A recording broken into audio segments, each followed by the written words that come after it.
Tiens les filles, hop. Viens, t'es gourmande toi, viens.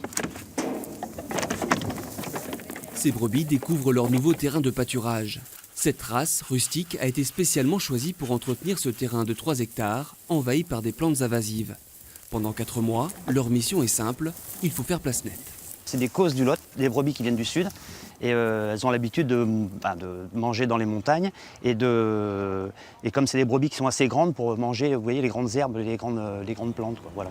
Une fois par an, cette réserve foncière, propriété des moulins du Mai, est entretenue par des engins mécaniques. Engagée dans une charte éthique, l'entreprise a choisi de se tourner vers l'éco-pâturage, une opération écologique mais aussi économique.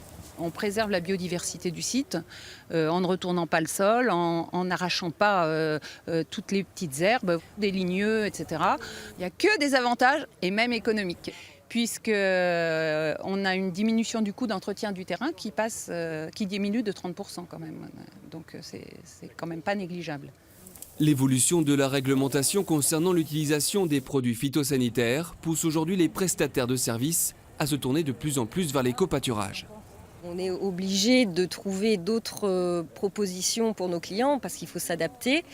Et l'éco-pâturage, c'est vraiment un retour aux sources, en fait, tout simplement. C'est du bon sens, puisque là, ça va être d'une tonte toute douce et progressive, ce qui fait que du coup, les insectes, la petite faune, peut continuer à se développer.